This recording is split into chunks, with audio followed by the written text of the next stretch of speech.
गोली से दे रहे हैं, ताबड़तोड़ एनकाउंटर किए जा रहे हैं। बिहार में आज जब लोगों की नींद खुली तो ये पता चल गया कि पुलिस ने ऑपरेशन लंगड़ा के तहत 2 जगह पर अपराधियों के खिलाफ बड़ी कार्रवाई की है। पटना और सीवान। तो सबसे पहले बात पटना की कर लेंगे, जहां शिक्षक से लूटकांड के आरोपी को पकड़ने के दौरान एनकाउंटर हुआ। पुलिस की गोली से अपराधी संदीप और बादल घायल हो गया है, जिसे अस्पताल में इलाजत रखा गया है। तस्वीरें आपको दिखा रहे हैं। अपराधियों ने पुलिस को देखते ही फायरिंग शुरू कर दी, जिसके जवाब में पुलिस ने भी फायरिंग की, गोली चलाई और अपराधी के पैर में गोली लगी, जिसके बाद घायल अपराधी को एनएमसीएच में इलाजत रखा गया है। इसी दौरान पुलिस ने एक अपराधी प्रिंस कुमार को भी गिरफ्तार कर लिया है। 13 मई को अपराधियों ने भागवत नगर थाना क्षेत्र में लूटपाट की घटना का विरोध करने पर शिक्षक शंभू कुमार को गोली मार दी थी, जिसके बाद से उनका एक निजी अस्पताल में इलाज जारी है। और देखिए इस पूरी खबर की अधिक जानकारी के साथ न्यूज 18 संवाददाता धर्मेंद्र हमारे साथ फोन लाइन पर जुड़ रहे हैं पटना से। धर्मेंद्र, क्या अपडेट है इस खबर को लेकर? जी, लगातार जिस तरह से बिहार में अपराध बढ़ रहे हैं तो पुलिस ने भी अब अपने हाथ खोले हैं और लगातार इनकाउंटर की खबरें आ रही है। सुबह से 2 जगह इनकाउंटर की खबरें आ चुकी है। पहली खबर जहां सिवान से थी, वहीं दूसरे इनकाउंटर की खबर पटना से है। भागवत नगर में जिस शिक्षिका के साथ गोलीकांड हुआ था, उस मामले में पुलिस ने इनकाउंटर किया है। एक अपराधी के पैर में गोली मारी है, जबकि दूसरे अपराधी को भी पकड़ा है। और जिस घटना के अंतर्गत मोटरसाइकिल प्रयोग की गई थी, उस मोटरसाइकिल को भी कब्जे में लिया है पुलिस ने। जी चलिए, बहुत शुक्रिया हमारे साथ जुड़ने के लिए धर्मेंद्र, तमाम जानकारी के लिए। अगमकुआं के ट्रांसपोर्ट नगर की घटना है, जहां स्कूल जा रहे शिक्षक से लूटपाट की घटना को अंजाम दिया गया और मना करने पर, इनकार करने पर गोली चलाई गई थी। और इसी मामले में पुलिस ने एक्शन लिया है और अपराधी को इस वक्त जख्मी अवस्था में इलाजरत रखा गया है। बढ़ते आगे, अगली बड़ी खबर सीवान से आ रही है, जहां जेवर लूटकांड के आरोपी अंकित कुमार का पुलिस ने एनकाउंटर कर दिया है। पुलिस मुठभेड़ में आरोपी के पैर में गोली लगी है, जिसके बाद से उसे इलाज के लिए सीवान सदर अस्पताल लाया गया। प्राथमिक उपचार के बाद डॉक्टर ने उसे पटना आईजीआईएमएस रेफर कर दिया। सीवान एसपी ने बताया कि आरोपी पिछले सप्ताह जीरादेई थाना क्षेत्र के जामापुर में हुई ज्वेलरी लूटकांड में शामिल था। पुलिस सीसीटीवी फुटेज के आधार पर कार्रवाई कर रही है।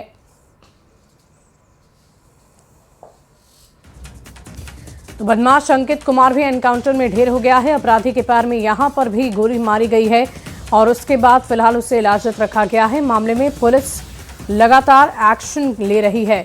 तो देखिए, मैरवा में पिछले दिनों हुई लूट की घटना पर एक्शन लिया गया। सीवान में लूटकांड का आरोपी का इनकाउंटर हुआ है, उसके दोनों पैर में गोली लगी है।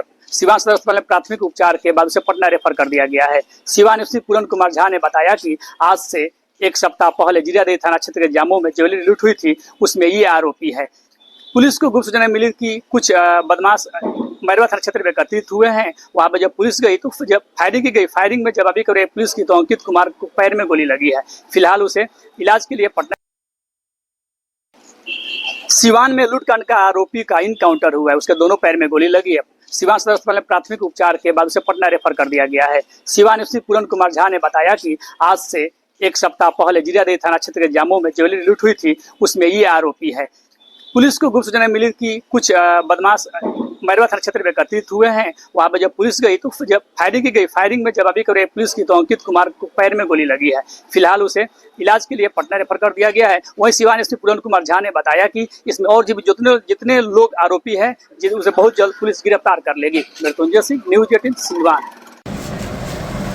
देखिए, ये तस्वीरें आपको सीवान से हम दिखा रहे थे, जहां ज्वेलरी लूटकांड में पिछले दिनों लूट की वारदात को अंजाम देने के बाद पुलिसकर्मी अपराधी को ढूंढ रहे थे और ढूंढते ढूंढते अपराधी के पास पहुंचकर उन्होंने ऑपरेशन लंगड़ा के तहत उन्हें जख्मी किया है। और फिलहाल पुलिस अपराधी के बीच हुई मुठभेड़ में अपराधी जख्मी हो गया है, जिसे इलाजत रखा गया है।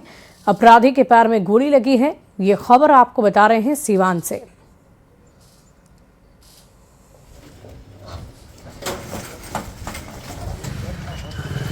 मैरवा में पिछले दिनों लूटपाट की घटना को अंजाम दिया गया था। घायल अपराधी पटना आईजीआईएमएस रेफर हो गया है। तो देखिए, अपराधी को किसी भी बख्शने के मूड में नहीं है पुलिस, और इसीलिए लगातार एक्शन लिया जा रहा है। गोली अगर मारोगे तो गोली खानी पड़ेगी। बिहार पुलिस अब इसी तर्ज पर आगे की कार्रवाई कर रही है और सरकार की तरफ से भी पुलिस प्रशासन को खुली छूट दी गई है कि अपराधी को किसी भी सूरत में बख्शा नहीं जाएगा। हर हाल में अपराधियों के खिलाफ एक्शन लेना है, उनके खिलाफ कार्रवाई करनी है। और ऑपरेशन लंगड़ा लगातार जारी है। और आपको बता दें कि लगातार बिहार में आपराधिक घटनाओं को अंजाम देने वाले अपराधियों को पुलिसकर्मी किसी भी हाल में छोड़ नहीं रहे, एक्शन लिया जा रहा है और ऑपरेशन लंगड़ा के तहत उनकी गिरफ्तारी भी हो रही है। पहले जख्मी होते हैं, इलाजत रखते हैं, उन्हें पुलिसकर्मी इलाज करवाते हैं और उसके बाद उनके ऊपर कार्रवाई की जाती है। तो फिलहाल आज सुबह सुबह जब बिहार वासियों की नींद खुली तो दो बड़ी आपराधिक घटना को अंजाम देने वाले अपराधियों का एनकाउंटर तब तक बिहार पुलिस की तरफ से किया जा चुका था।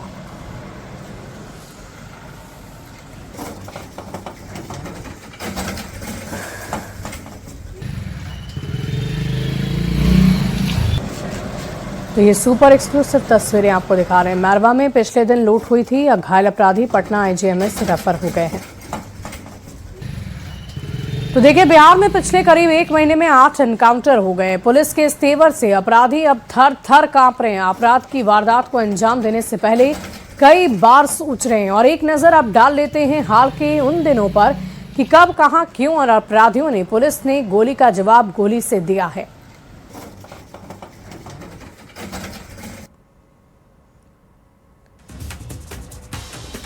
देखिए, 22 अप्रैल को पटना में एनकाउंटर किया गया, नवादा में 26 अप्रैल को, 29 अप्रैल को भागलपुर में और इसके अलावा 30 अप्रैल को सीवान में, 3 मई को सीवान में आपराधिक घटना को अंजाम देने वाले अपराधियों का एनकाउंटर हुआ है। और देखिए, तारीख दर तारीख बदलती रही लेकिन एक्शन लगातार जारी रहा और इसी एक्शन के तहत कार्रवाई लगातार की गई है। 1 महीने में बड़े बड़े एनकाउंटर किए गए हैं। आपराधिक घटनाओं को अंजाम देने के बाद अपराधियों की तरफ से जिस तरीके से पुलिस कर्मियों के साथ मुठभेड़ की गई, ठीक उसी प्रकार पुलिस कर्मियों ने भी एक्शन लिया है और इन्हीं एक्शन के तहत लगातार एनकाउंटर किया जा रहा है।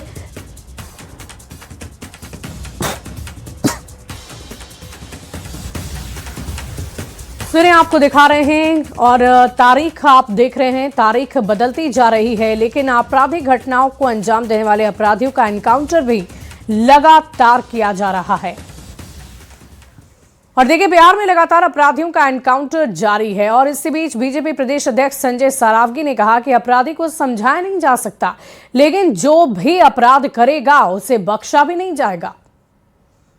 इसको खुली छूट दी गई है। आदरणीय सम्राट चौधरी जी की सरकार ने, माननीय मुख्यमंत्री जी ने स्पष्ट रूप से पुलिस को कहा है, कहीं अपराध की घटना होती है उसको जवाब मिलना चाहिए। और आप देख रहे हैं, कोई भी अपराधी घटना करता है तो उसको जवाब भी मिल रहा है। जिस स्तर पर गोली का जवाब गोली से दिया जा रहा है, किसी हालत में भी अपराधी को बख्शा नहीं जाएगा। 0 टॉलरेंस की नीति है। और आप देखिए, लगातार सुल्तानगंज हो, सिवान हो, पुनः सिवान में हो, फिर आज पटना हो, कोई भी अपराधी को और पुलिस को स्पष्ट संदेश, अपराधी या तो अपराध छोड़ दे या बिहार छोड़ दे। तो आप संजय सरावगी को सुन रहे थे जिन्होंने साफ शब्दों में कहा कि अपराधी या तो आपराधिक घटनाओं को अंजाम देना छोड़ दें या फिर उन्हें बिहार छोड़कर जाना होगा, क्योंकि सरकार अब किसी भी तरीके से बख्शने के मूड में नहीं है। बिहार पुलिस हर तरीके से एक्शन लेगी, चाहे इसके लिए कुछ भी क्यों ना करना पड़े।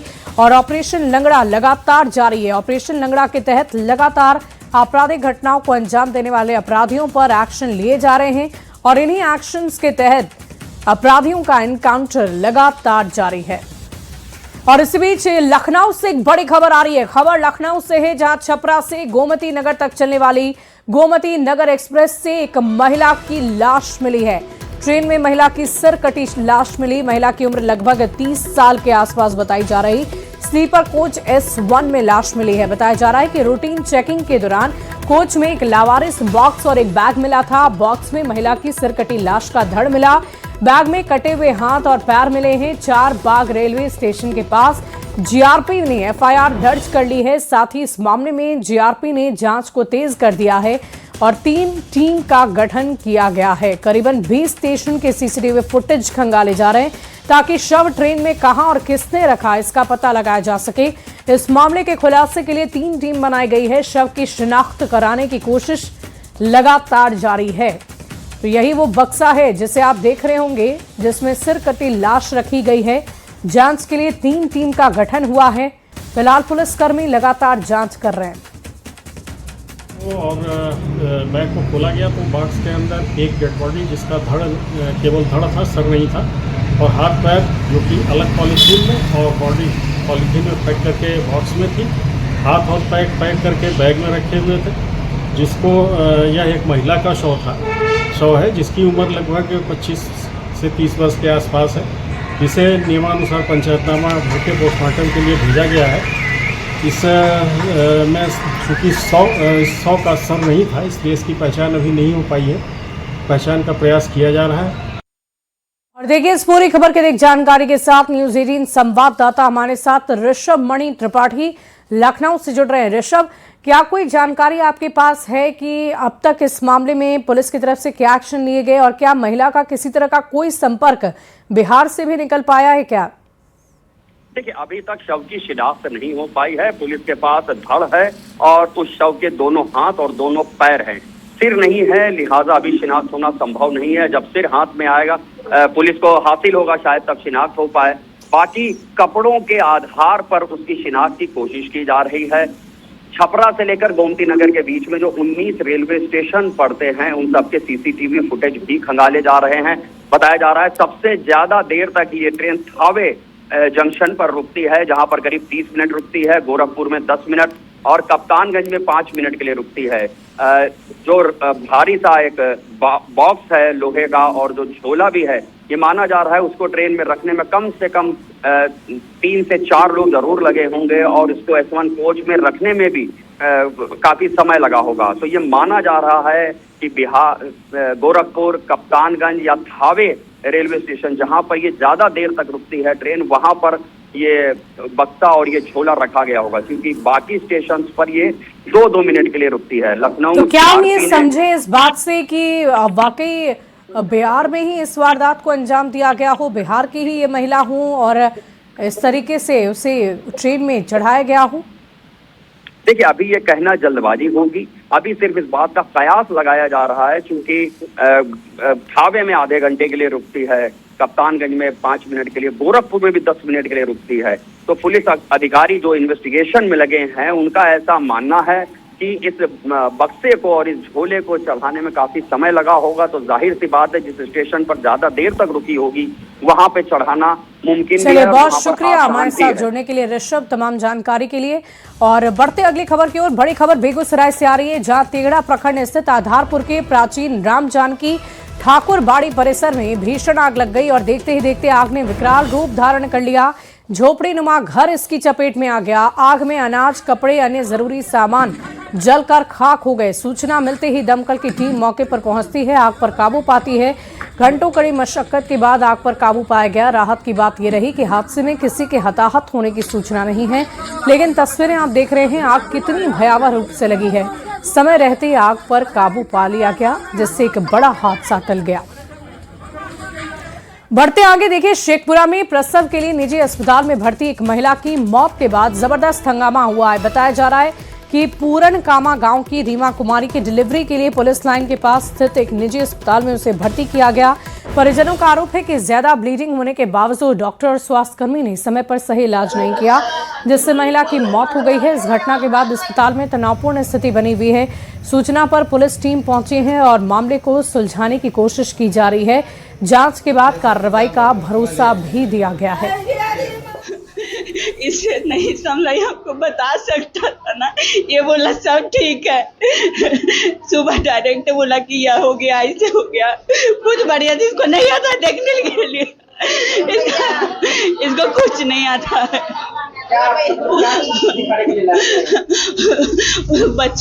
बच्चा होने वाला तो बड़ा ऑपरेशन से बचा हुआ था। क्या लगता है कि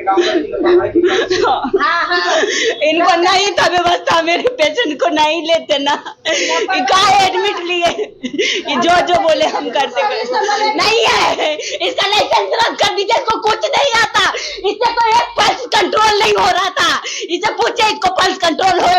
लापरवाही से हमको बेटी के जान गया, हमको बेटी के शरीर से पूरा ब्लड गिर गया और कुछ नहीं बोला वो। हम उसको कहे कि मैडम हमको बेटी के पेट तो नहीं फट गया, कुल बेड खून से लेटाल है, वो कुछ नहीं बोली, झट झट हमको बेटी के पेट झाँप दिया, ऐसे किया।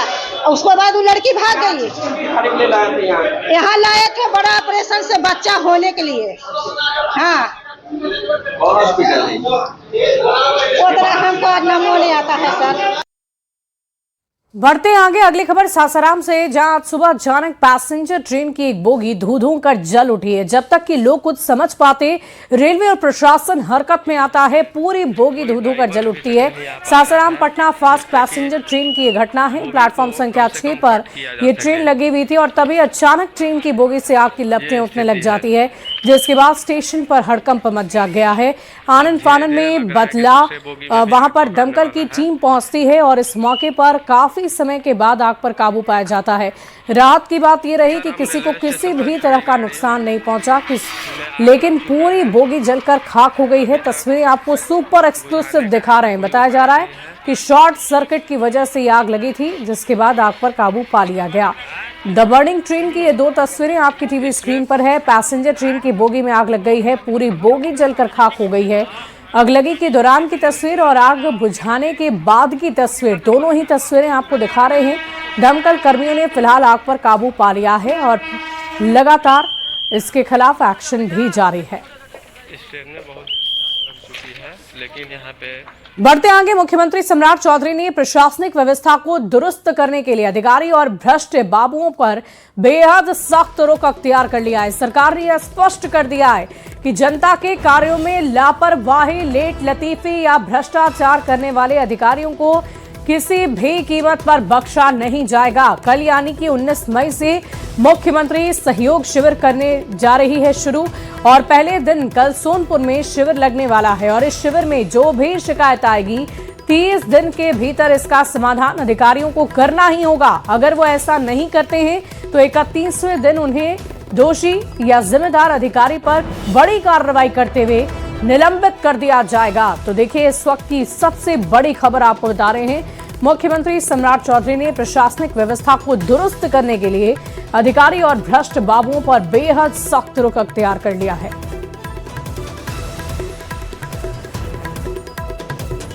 बढ़ते आगे, अगली खबर राजधानी पटना से है, जहां मानसून से पहले सीवरेज के काम को पूरा करने के लिए ट्रैफिक व्यवस्था में कई बड़े बदलाव किए गए हैं। आज से 30 मई तक अटल पथ सर्विस लेन और एएन कॉलेज से राजीव नगर अंडरपास के पास बियाड़ा गेट से सामान्य गाड़ियों की आवाजाही नहीं होगी।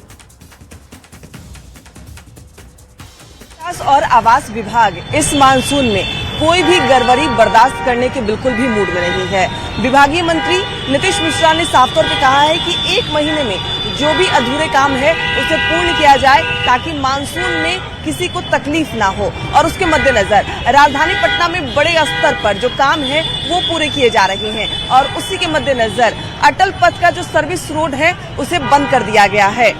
मानसून से पहले सीवरेज के काम को पूरा करने के लिए ट्रैफिक व्यवस्था में भी बदलाव कर दिए गए हैं। बिहार शहरी आधारभूत संरचना विकास निगम लिमिटेड बुडको द्वारा दीघा कंकरवास सीवरेज परियोजना के तहत पाटलिपुत्रा अंचल में यातायात व्यवस्था जो है 12 दिन तक अस्थायी बदलाव किया गया है। आज से 30 मई तक अटल पथ सर्विस लेन और एएन कॉलेज से राजीव नगर अंडरपास के समीप स्थित बियाडा गेट से सामान्य वाहनों की आवाजाही पूरी तरीके से प्रतिबंधित रहेगी। और यहाँ जो तस्वीर है आप साफ तौर पर देख सकते हैं, ये अटल पथ का सर्विस लेन है, जिसे काम के मद्देनजर पूरी तरीके से बंद कर दिया गया है। और 30 मई तक जो नई व्यवस्था है वो लागू रहेगी। पाटलिपुत्र क्षेत्र के कुछ प्रमुख मार्गों पर सामान्य वाहनों की आवाजाही अस्थायी रूप से प्रतिबंधित रहेगी। राजीव नगर अंडरपास के समीप स्थित बियाडा गेट से सामान्य वाहनों का आवागमन है, आ सकते हैं, जा सकते हैं, वहां से होगा। और नए वैकल्पिक मार्ग भी दिए गए हैं। लगातार उसके बारे में जो जानकारी है वो भी दी जा रही है, ताकि किसी को परेशानी ना हो और मानसून में जल जमाव की समस्या भी ना हो, साथ ही साथ घर घर पीने वाला जो पानी है वो पहुंच सके। कैमरामैन अजय दुबे के साथ विनीता मिश्रा, न्यूज 18 पटना। बढ़ते आगे, पटना में जीपीओ से आर ब्लॉक तक रात में फ्लाईओवर पर गाड़ी नहीं चलेगी। फ्लाईओवर पर मरम्मतीकरण का काम कल से शुरू हुआ है, जिसके बाद रात 12 बजे से सुबह 5 बजे तक 27 मई तक फ्लाईओवर पर गाड़ियों के परिचालन पर रोक लगा दी गई है। राजधानी पटना में जितने भी फ्लाईओवर हैं लगातार उनकी मरम्मती का काम किया जा रहा है, और अब जीपीओ से लेकर आर ब्लॉक तक जो फ्लाईओवर है इसे मरम्मत किया जा रहा है ताकि कहीं कोई हादसा ना हो। विक्रमशिला पुल जो भागलपुर में स्थित है, जब से वो टूटा है तब से लगातार पटना में भी तमाम फ्लाईओवरों की जांच की जा रही है और मरम्मत का काम किया जा रहा है। जेपी गंगा पथ के बाद अब जीपीओ से आर ब्लॉक तक गोलंबर पर फ्लाईओवर की दक्षिणी लेन में रात में वाहनों के परिचालन पर रोक लगा दी गई है। ये व्यवस्था कल यानी रविवार की रात के 12 बजे लागू की गई और ये व्यवस्था फ्लाईओवर की दक्षिणी लेन की मरम्मति के कारण की गई है। इस मार्ग पर 27 मई तक रात 12 बजे तक जो काम है वो होंगे, यानी रात के 12 बजे से लेकर सुबह 5 बजे तक वाहनों के परिचालन पर रोक रहेगी। इस मार्ग पर आने वाले वाहनों को रात में जीपीओ फ्लाईओवर गोलंबर से बुध मार्ग होते हुए आर ब्लॉक जाना होगा। यातायात पुलिस के अनुसार जीपीओ से आर ब्लॉक फ्लाईओवर का मरम्मत कार्य होना है। दक्षिणी लेन में रात में ये काम हो रहा है, इसलिए जीपीओ गोलंबर फ्लाईओवर के पास ही बैरियर लगा दिया जाएगा।